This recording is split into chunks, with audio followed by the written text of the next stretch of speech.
I've been saying for a little while now that E&Cs make one of the best mid-tier AEGs on the market, and I've put my money where my mouth is and picked one up for myself. I haven't even touched the internals yet, but so far I've been really impressed with the performance, the exterior build quality, and of course, that all-important true quick change spring. I'm glad the folks at E&C are continuing to improve their lineup, and newest on the chopping block is the E&C 856. And with a couple key features, might just be my new top pick if you're looking for a lightweight, mid-length AR that won't break the bank. Let's take a look.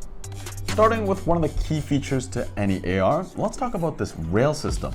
It's modeled after the Odin 9.5-inch O2 Lite, and it's an M-LOK rail, and it's super skeletonized. There's almost more negative space than there is actually rail, and it's definitely more of a high-tech, futuristic kind of aesthetic that might not be to everyone's taste, but personally, I do quite like the ultra lightweight look, especially with all that subtle detailing. The skeletonized look is well matched to the metal muzzle brake up front, and I particularly like the tri-prong design at the tip.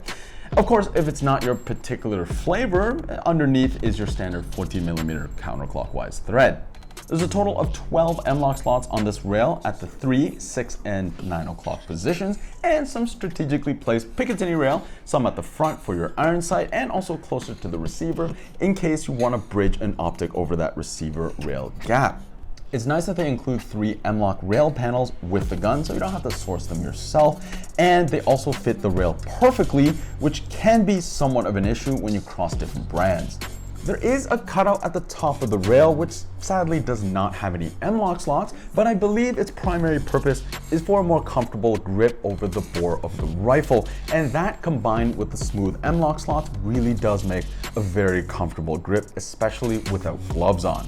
I'm happy to report that all those skeletonized cutouts does not make this rail feel weak or fragile by any means, and I'm also really happy to see that all those cutouts have rounded corners. Naturally, this does help with the comfort, but more importantly, sharp corners on cutouts can actually become weak points, and we have seen stress fractures on other guns because of it. Of course, the primary benefit of a rail like this one will be its lightweight feel, and shouldering this rifle, there is no doubt that this is one of the lightest full metal rail systems on the market. I know standard rail systems aren't all that heavy, but the idea is once you start loading up attachments, especially near the front end, it will still be a very manageable and usable weight. One thing that's often overlooked when choosing your first gun is sling attachment points, and this gun has no shortage of those. There's 6 QD attachment points at the front, there are 2 QD attachment points and 2 classic sling attachment points on the stock, and of course your standard sling plate in the middle for your 1-point slings. It's great if you're not sure yet what style of sling that you want to use and you want to experiment with different mounting points. Speaking of the stock, let's talk about that. It's going to be an SL style stock, and one of my favorite aspects is that they ditched the side battery slots for a more lightweight, slim look that really matches well with that rail up front. Now, of course, one of the downsides to a stock like this one is you're going to have to find a LiPo battery that can fit inside the buffer tube. Nickel batteries won't work with this stock. The pistol grip is similar to the Magpul style with an extended tang that is almost a necessity if you have larger hands. The grip texturing is very similar to the texture on a Gen 4 or Gen 5 Glock with its square block design, and I quite like it. In the hands, it's the perfect amount of grip. Also, this grip features a toolless motor access, which is a nice touch. I'm glad there's hardly any play, which could be a bit of an issue with motor height adjustment. The iron sights are all metal units. Nothing to write home about, but they do notch nicely into place and have a clicky windage and elevation adjustment. The included magazine is your standard 300 round high cap. Sure, I would have liked to see a mid cap, but at least it's a PMag style, so it matches a bit better with the modern sort of look. What I can say is the notch into place is definitely one of the nicest I've felt, and the mag still drops free. Talking about overall build quality, this gun does not disappoint. Naturally, with its metal body, it already has a leg up over most polymer guns. The selector switch is easily one of the nicest around with a super clean notch into place and really puts more expensive guns to shame. AEG fake bolts are always somewhat of a letdown, but E&C at least seems to have put a stronger spring in this one, and the sound is a little bit better than on my older model. The internals are relatively unchanged compared to past E&C models, but they did include a newer style rotary hop-up, which tends to hold hop-up settings a bit better than the classic design.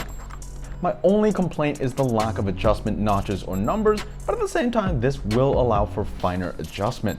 This E&C features the Quick Change 1.5 design, and if you're not familiar with how that works, check it out. All you need is a flathead or number 2 Phillips screwdriver that's at least 6 inches in length. You can find these anywhere, and chances are you probably already have one. Start by removing the stock by pulling down on the adjustment lock and sliding off the buffer tube. Remove the buffer tube screw and slide off the buffer tube, being careful not to yank on the battery connector. Unscrew the spring guide cover.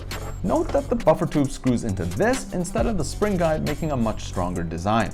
Now, using the screwdriver, push in and turn the spring guide and pull out, revealing the spring. That's really all there is to it. Just swap out to the spring of your choice and reverse the directions. The biggest thing to watch out for is the spring guide is seated properly into place. It should lock into place and not turn. It's a little bit easier with a flathead, but really a Phillips will work just fine. All said and done, it's a 5-minute process, if even that, and it's a super convenient feature if you play at different fields with different velocity limits. Let's take a look at that trigger pull. There's about 1 millimeter of dead travel before the tension ramps up. Brake is after another 4 millimeters of travel, and like most other AEGs, the trigger jumps a little bit after the brake, and perhaps because of that, there is no over travel. Reset is almost at the start of travel where the tension began, but it's at least super notchy and you can definitely feel it through the trigger. Now, it might not be a micro switch trigger, but it is as smooth and as tactile as you'd expect any standard AEG trigger to be, and it's certainly good enough to get you started. I'm hoping E&C will transition to micro switches soon enough, but at least it's not that hard an upgrade to do down the road, and it is something I'm considering doing on my own E&C. Overall, I'm quite impressed with the direction E&C is going, and this new 856 really shows that they're continuing to push the bar for mid-tier AEGs. Without a shadow of a doubt, I have no problems easily recommending this gun for anyone looking for their first AEG, especially now that I've put my own through its paces. It has all the little features like the true quick change spring, the different sling attachment points, and those M-lock rail slots that you might be looking for, but most importantly, it's built well with that solid metal body that can certainly take the abuse a newer player will be throwing at it while they're still learning the ins and outs of the game. But beyond that, I do think that this is quite a sharp looking gun right out of the box, and I know that's at least a little bit important too. As always, thanks so much for watching. If you found any value in this video, do consider subscribing, and we'll catch you on the next one.